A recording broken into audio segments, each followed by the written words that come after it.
Welcome to our Posh podcast, where we provide a safe place for everyday people to share their amazing stories, and where our mission is to take something away from every single episode.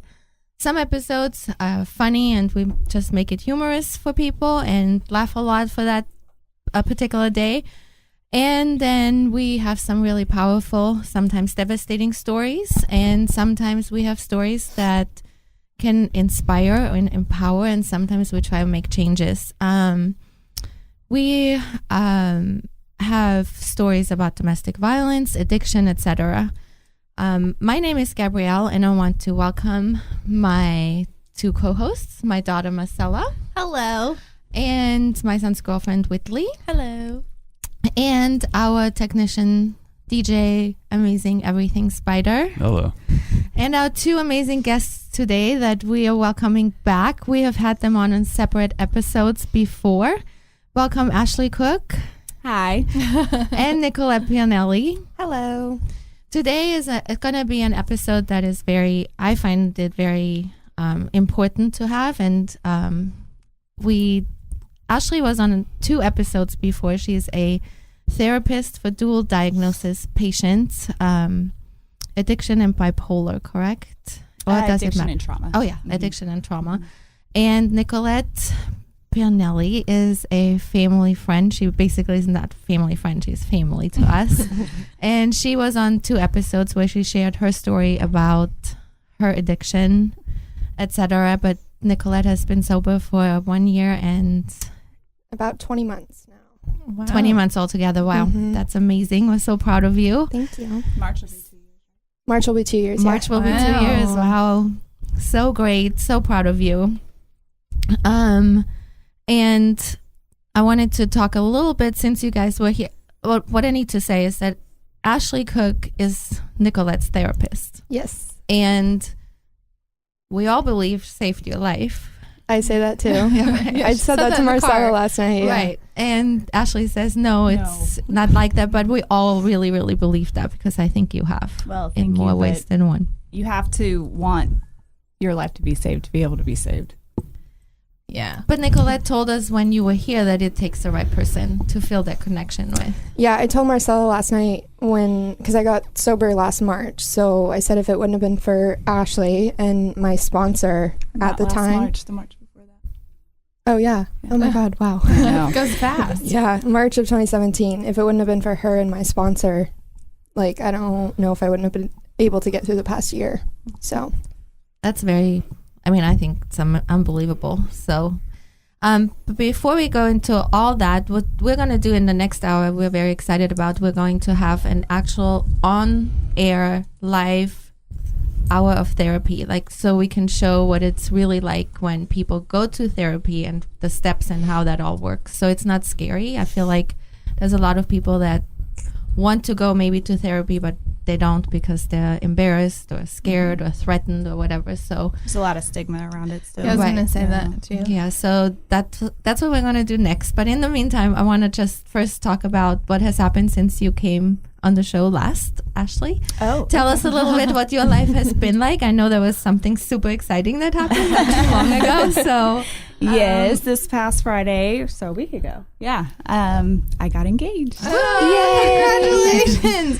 And your ring is really pretty. Thank you. So pretty. You did an amazing job. he did so good. That's always the thing. If the guy gives you a good ring, it's so tell us, how did that happen? Did you expect it? Did you know about it? How did he do it? We want to know all of it. Okay. Well, we actually ended up buying a house together in August in Flower Mound. So, I think, I remember you even talking about that. Maybe I don't know. I think it was right after this podcast. Okay. That he and I went to Mexico together, and we had an amazing time, and it was just the two of us, and it was the first time we actually got to spend an entire week just the two of us, because he has a son and I have a son. And it was at that point that he and I talked, and we were like, okay, I think we know that this is right, and let's go ahead and move in together and see what happens. And then so we bought a house in August, And then I told him when we moved in together, I said, "You got 6 months, bro." This is not a move in. This is not a. You're gonna have to commit, because yeah. So what is wrong with you, bro? There's the cutest puppy. Yes. So if you go to our YouTube channel, you'll be able get to to see see it. this dog. Penny the pug. I've never seen a white pug before, but she is so cute. How old is she? She is 12 weeks. Oh, she's a puppy. Yes. That's So she's why. biting She's her biting. arms. Oh my gosh, that is so cute. I was trying to have her stay over there, but she is very attached to me. So she'll How freak out and cry. Oh my I'm goodness, gonna how cry. cute. That is So so yes, cute. so I knew it was going to happen at some point within 6 months of August, but we went and looked at rings, I guess a month or two ago, and kind of he figured out what I wanted and got my ring size and all that, and then I didn't know when it was going to happen. And then we had this trip planned to New Orleans last weekend to go visit his brother. His brother goes to LSU. Oh wow. And so we had planned it forever, and we were supposed to go down there for the tailgate. And so my brother actually had flown in from, he had just gotten back from his tour in Iraq and Kuwait. Oh my goodness. Yeah. So he had, he was flying in on last Thursday. And so I picked him up from the airport, and he was going to drive down with us to spend the weekend with us. So it was going to be his brother and my brother, and it was just going to be a good weekend.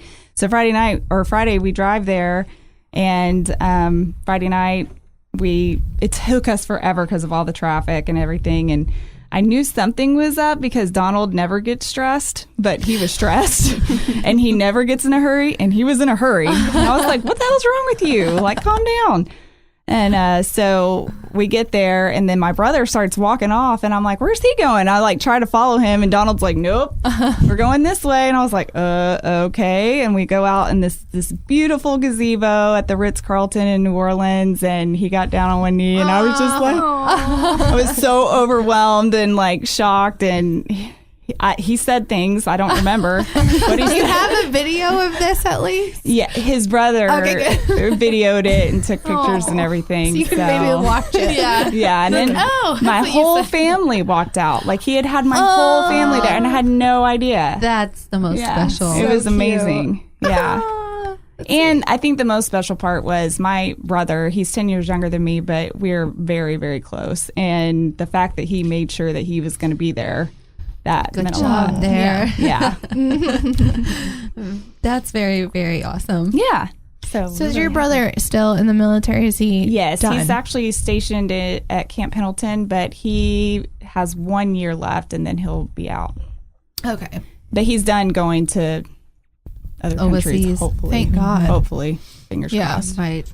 That has to be so scary. Oh, yeah. It was very scary. And he spent a little bit of time in Jordan, too. And he doesn't like to tell me everything that's happening because I get really anxious. Right. But it was pretty serious. Wow.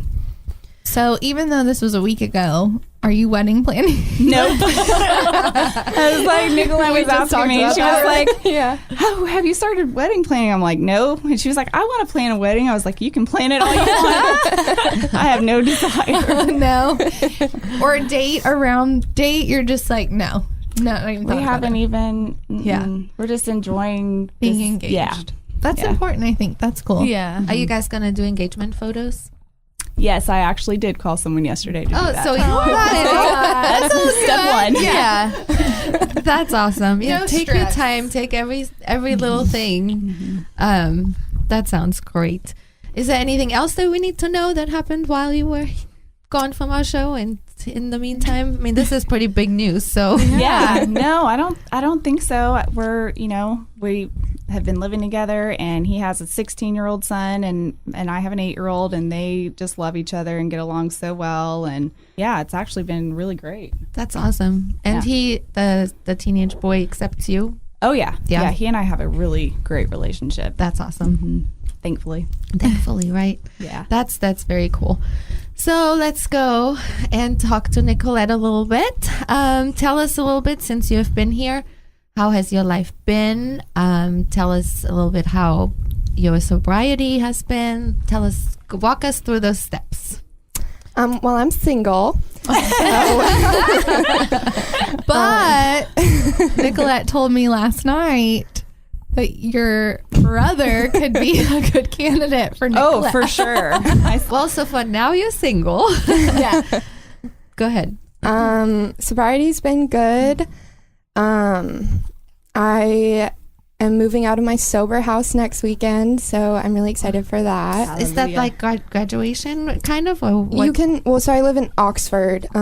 So there's like a big Oxford community of like men's and women's houses, and so you can stay for as long as you want. I know a man that's lived in his same Oxford house for like 5 years. Wow. So you can stay for as long as you want, as long as you need it. But I've been there for a year and a half, and I just feel like it's time. And also I feel like someone who's like just now getting sober like really needs that spot more than I do at this point. And so I'm moving into Dominique's house, actually. Which is your sister. My oldest sister. Can I ask you something about the sober house and when you, like that Oxford house, when you were living there? And is there a lot of like turnover of people, like that move out and then new people move in? Is that not stressful? Yeah, so the difference between like an Oxford house or just like a regular sober living, most sober livings have like a house manager. And then Oxford, which is the place that I live in, we like as the house members run the house. So we have like specific rules and guidelines that we have to follow. But it's, I would say it's more of like a step down from like a sober living that has like house managers and all that. So it's definitely more lenient, and it's definitely for people that don't need like very strict structure. So I think a lot of people that come in, they need really strict structure, and the Oxford model doesn't end up working for them because it's more lenient and you have a little bit more freedom. And so we do have people coming in and out a lot. Unfortunately, it is something that you just kind of get used to, especially when you've lived there for as long as I have. But the people that do stay, Oxford's like just really amazing. Like it helped me so much. But is there like sometimes people coming in there that are maybe not as committed to sobriety, and then they bring all their problems with you? Is that not dangerous? Yes. Like temptation wise? So one of our biggest rules is that anyone who is using drugs or alcohol, it's just an automatic eviction. They have to leave the house. They can't stay at the house. They can't spend the night, nothing. And so we have had people that have come and like gotten high either in the house or have gotten high and then come home. And so it's kind of another thing, like we as the ladies of that house have to like hold that person accountable.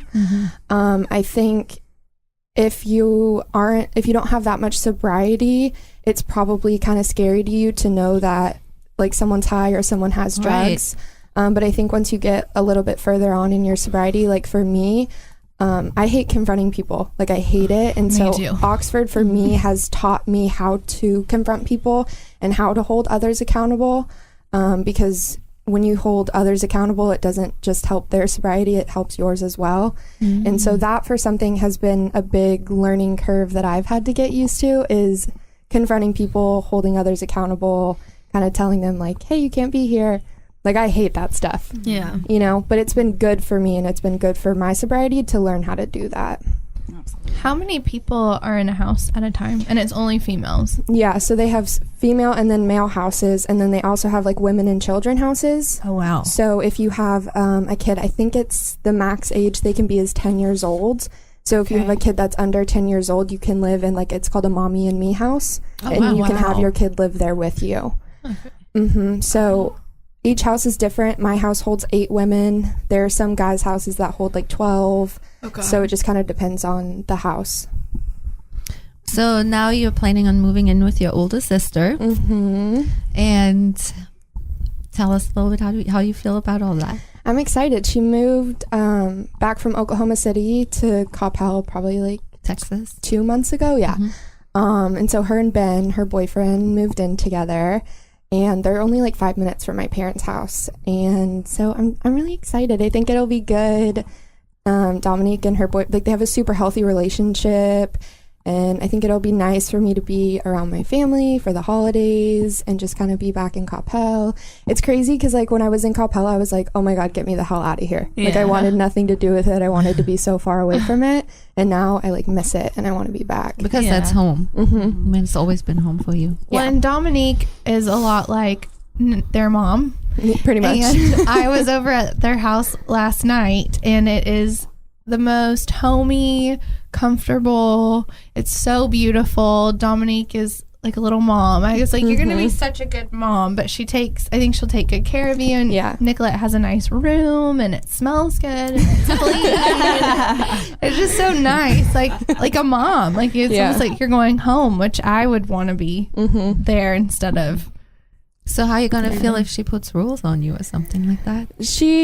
I mean, I know she like, it's Dominique, you know, she will. I'm just kind of used to that by now from her. Well, I asked her because Dominique is very OCD. Well, I was walking through the Extremely. house and I go, "Are you OCD?" She was like, "Very." I can tell.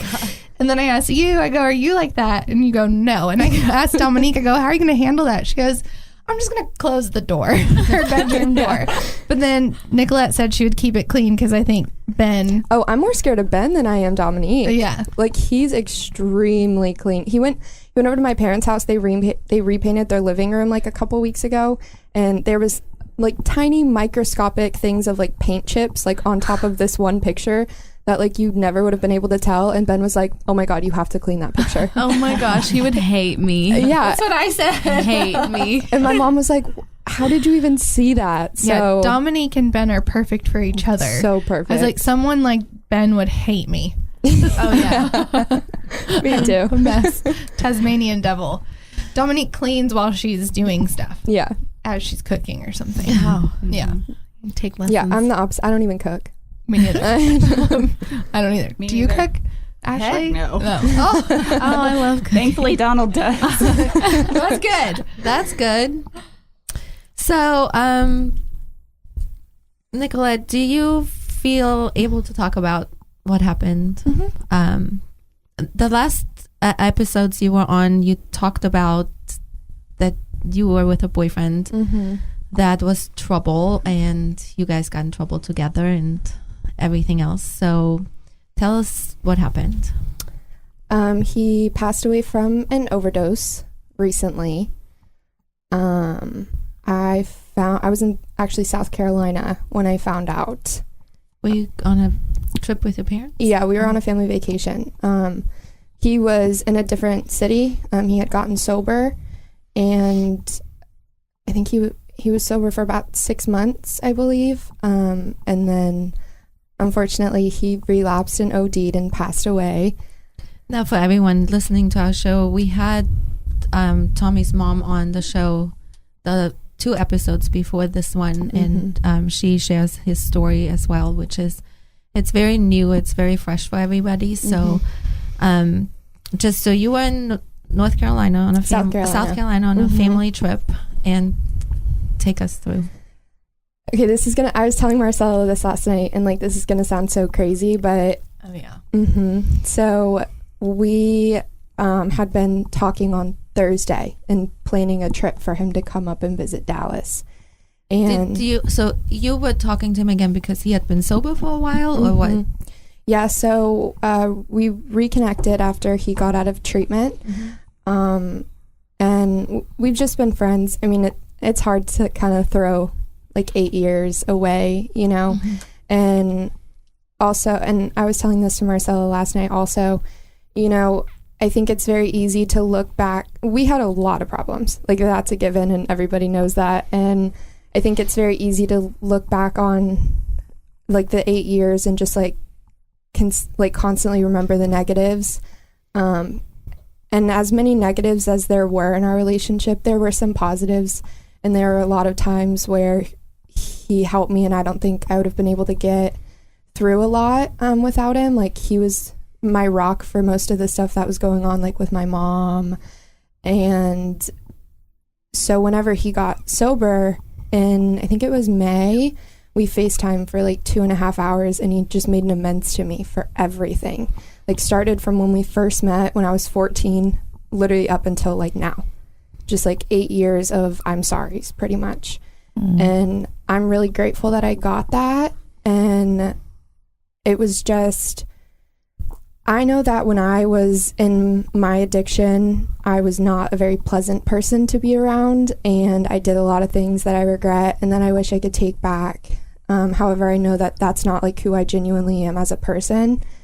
And I think there was just always a side of me that no matter how much me and Tommy went through and no matter how toxic our relationship was, I always felt like if I just loved him hard enough, like things would be better. Like if I could just love him hard enough, like his demons would go away, or he would get sober, you know. And when we had that conversation a couple months ago, it was relieving. 'Cause, you know, when you're in those relationships and you're always just like, what's wrong with me? Like why am I being treated like this? Like, what am I doing wrong? And it was just really nice to like get to have him tell me like it was never your fault, you know.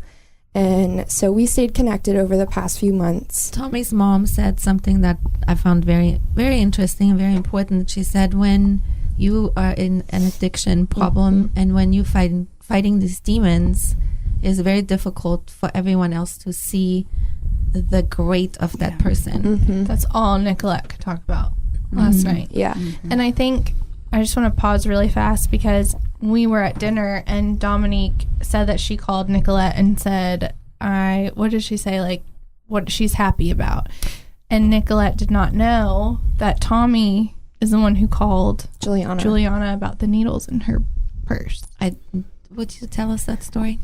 So I got out of treatment in November of 2016 and stayed sober for probably like 3 or 4 months, and then I relapsed. So at the very beginning of 2017 when I was using again, Juliana had gone through my purse and like found empty baggies and needles. That's the middle sister of the family. Yeah.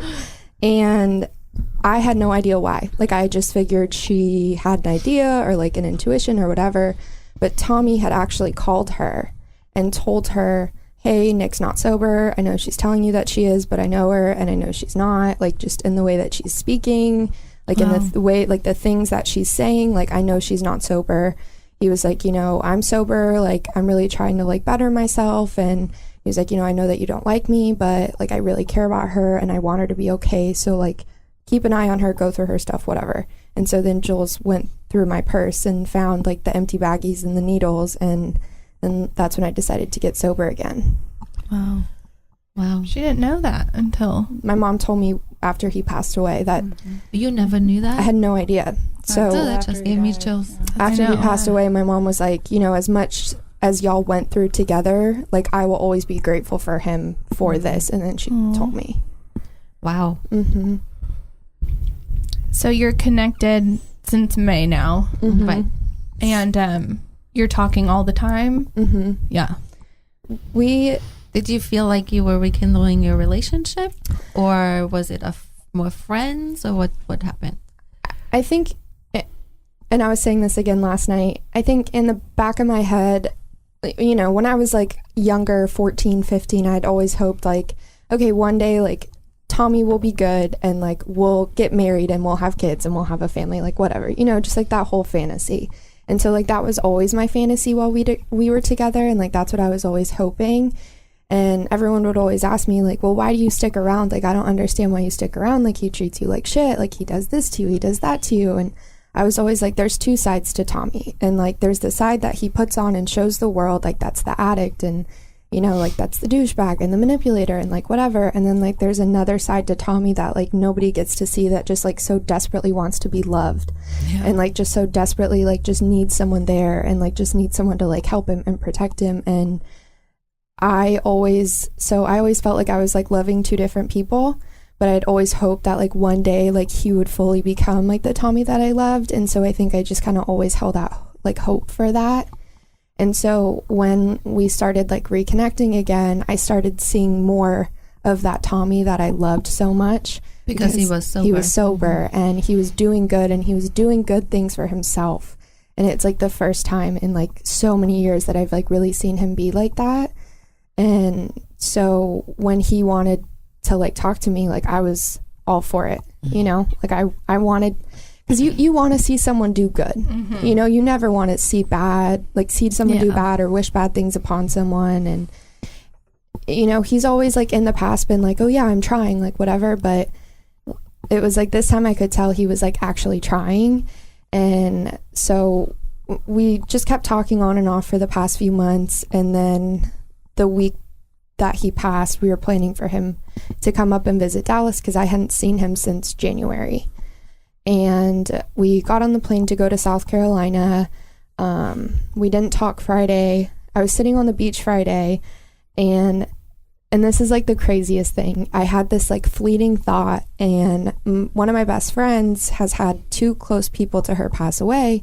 And when they passed away, she got like their tattoos tattooed on her.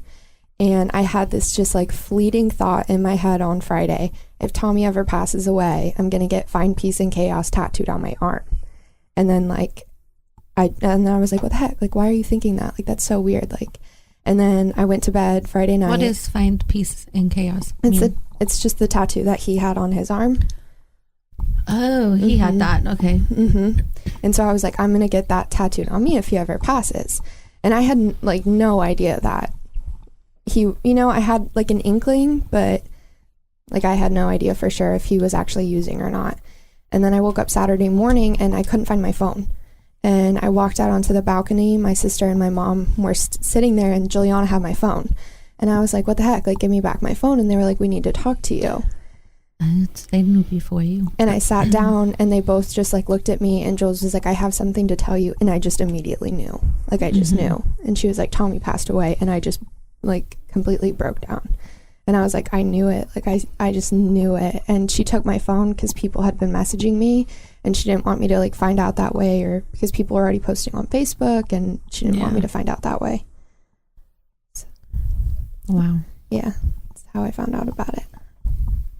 So what happened next? Like, take us through those next. I wanted to come home. Like, I didn't want to be in South Carolina at all anymore. We had only been there for like a day, but my dad was like, you're not going home. You're going to stay here with us.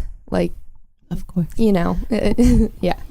And so I just, I think we were there for like another 3 or 4 days. And I just, every day I woke up, I cried. I just cried all like random things. We would just be sitting at dinner and I would just start crying.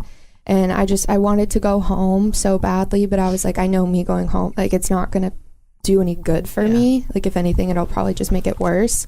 So I just stuck it out, tried to like have fun on the vacation. And then we flew home. I think I got home Tuesday, and his funeral was that weekend. So it was that Saturday, I believe.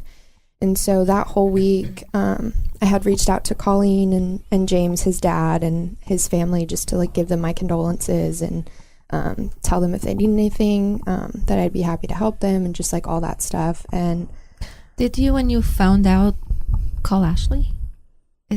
No, I waited until I got home. So we had a session scheduled, I think, for Wednesday. And then she texted me that morning and said, can we just do a FaceTime session? Don't feel like coming in today. And I was like, yeah, that's fine. And so she calls me, and then she's like different. Like, I could tell something was off. And I'm like, what's going on? She's like, you haven't heard? And I was like, no. You know, I almost called you. I think I thought that my mom had, I figured my mom had probably called her. Well, usually if something's going on with Nicolette, I've got mom, dad, sister, random friend. Everybody calls now you have me call you. Right. And so I had no idea. I had no idea. So I was like, immediately like, oh my gosh, okay, let's deal with this. Yeah. Because when my mom had like first told me, she was like, okay, who do you want me to call? Like, do you want me to call your sponsor? Like, whatever. And I was like, I just want to sit here for a second. And I was just so like consumed for the next few days. Like, I got home and I thought that like my roommates and everyone knew, and like nobody had any idea. Like, for some reason in my mind, I was like, oh yeah, everyone knows. Like, there's no way no one knows, you know? And stuff like that is so shocking. It's really hard for stuff like that to sink in. I mean, day one, doesn't it? Yeah. It's just so weird. Yeah, she was in shock for probably a couple weeks. Yeah. His funeral was that weekend, and my mom and dad kept asking me, do you want us to come? And I was like, if you guys want, because, you know, like they weren't the biggest fans of Tommy. And I was like, if you guys want to come because you want to pay your respects to his family and to him, like, feel free. But like, you don't have to come for me. They ended up coming anyways. And they ended up sitting like on the same row, but like a couple seats down from me. One of my best friends, who I know through the program, she didn't know Tommy, but she came with me to the funeral just to like be there with me. And after the funeral was over, my dad like walked over to me and he just like had tears streaming down his face, and he grabbed my face and he was like, I understand now why you loved him so much. And I just like broke down. I know. Yeah. So I stayed so I could see Colleen and James and Susan, his stepmom, and all of them, and just kind of talked to them for a while. And then me and Neil, who was Tommy's roommate and Tommy's roommate in Ole Miss and one of his best friends, decided to put on like a memorial balloon release for him. And so we went to go get that all set up, and it was like 1,000,000 degrees outside, and like, That's what Colleen said. yeah, we just waited, and I wanted to wait for the whole family to be able to be there. I was like, I don't care how long it takes, like whenever you like take your time at lunch, whatever, like I just want you guys to be here, because I wanted to like do it for them, you know. And so they all came. Me and Neil had like strung up photos of Tommy, and we got like a bunch of balloons, and I bought this box and got like a bunch of cards and stuff, so everyone wrote like their favorite memories of Tommy on it and like put it in the box. And then we gave the box to the McClanahan family, and then people took like photos and like notes that they had written and stuff and pinned them to the balloons, and then like we released the balloons and we let them go. She told us about that, how you set that up, and she loved that so much. That was so cool. That was really nice. It's amazing. And so, I mean, you know, life goes on, you know, so I've had friends pass from overdoses and people that I've known, but it's never been anything like this. And I don't know how to grieve someone that you've loved so much. You know, I'm not accustomed to it. I don't really know anything about it. And so like with Ashlee over the past couple months, like I'm trying to like figure out how to like move past it and move on, but also like still live my life at the same time. So I think it's really just like a learning process. Every single day I'm learning new things, and some days I wake up and I don't like think about it, and it feels like he's still here. And then some days I wake up and it like hits me that he's gone, and I'll just have like an emotional breakdown. But like I have my good days and I have my bad days, you know. Have there been any days where you were in danger of It's your phone, not mine. somebody's phone. Usually It it's happens. me. It's My okay. mom. Have there been any days where you felt like you were weak and in danger of relapsing at all? Right when my mom told me that he had passed away, my very first thought was, I'm gonna go get fucked up. Like, I'm gonna go use. Like, fuck this, you know? And it was like a very fleeting thought. And then I was like, Tommy would be so mad at you if you went out and relapsed over this. Like, he would be pissed. And so I was like, okay, no, like, I'm not gonna go use, like, whatever. And I genuinely thought that I would have more like using thoughts, or like thought that I would have like wanted to go back out. But all I've wanted to do over the past few months is just like work harder on my sobriety. And I started working with another sponsor to like go through the steps. And if anything, it was a reminder to me that that could have been me, and like how quickly like you get taken back out, and how it just like takes one time, you know? And so if anything, Tommy's death to me was just kind of a reminder of why I'm doing this whole sobriety thing, you know? Wow, that's amazing. And so you did then go and get that tattoo? I did. I went and got it. Yeah, Can I we saw see last it? night. I got it for my birthday, actually. And it says, Find peace in chaos. Yeah. Can you I show love the that. camera? Yeah, over there. Yeah. I didn't even know that was there. They're all over. But yeah, I went and got it. My mom and dad asked me like, what do you want for your birthday? And I was like, all I want is this tattoo. So I'm going to pay for it. But if you guys want to chip in because you want to, like, that's fine. And so for my birthday, my family pretty much just gave me the tattoo. Wow. I think it's amazing that that was a tattoo that he had, because even like what it says, like trying so hard to just find peace and just could not. Chaos. What's crazy too, his cousin Madison, like right when I had gotten the tattoo, she messaged me and she was like, oh my God, like I was gonna get that exact same tattoo, and like sent me the photos she had of like the lettering and writing she wanted it in. And I was like, that makes me so happy that you want to get it. And like Neil wanted to get it too. And I was like, we can all three have it. Yeah. Like for Tommy, you For know? a memory. Is there anything else you want to say about anything about your life, about Tommy, about anything else before we go to the next part of? I just think I listened to Colleen's podcast, and she is an incredible, incredible woman. And just kind of what I was saying to Marcella last night, I remember who I was in my addiction, and it wasn't like a pretty or pleasant person, you know, and so many people have forgiven me and stuck around long enough to see the person that I actually am versus who drugged up and like drunk Nicolette is, you know. And I'm very grateful that people gave me that opportunity. And I, as much as me and Tommy went through, a lot of our toxicity was fueled by drinking and drugs. And I just think sometimes it's easy to look at an addict or an alcoholic and kind of write them off and just be like, whatever. But I think sometimes people forget like that there's a person behind that addict and alcoholic, and that a lot of addiction and a lot of alcoholism stems from some type of trauma, or sometimes that person just really like needs a friend or needs a hand. And I think instead of writing them off, you should try to reach out, because I know I'm grateful for the people that reached out to me when I got sober, like Ashlee and like my sponsor. And I'm lucky enough that my parents wanted to stick around, because a lot of parents don't. You know, a lot of my friends' parents were just kind of like, okay, like we're done with this. And like, I get that, you know, I totally get it, because it's like, how many times do you have to deal with the relapses? But at the same time, like all it takes is that one time for someone to not come back. And I'm grateful for the opportunity that people gave me.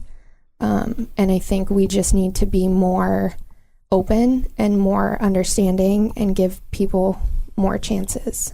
Well, on that note, we are going to close this podcast, and we're going to come back with then a real therapy session in between. Which is super cool. I mean, Ashlee that's and super Nicole. brave of you. Oh, totally. I know. I'm like, So wow, brave. that's amazing. But I feel like that it will help people so much. I mean, to see how it really works. Yeah. So everyone stay tuned and come back. Thank you. Thank you.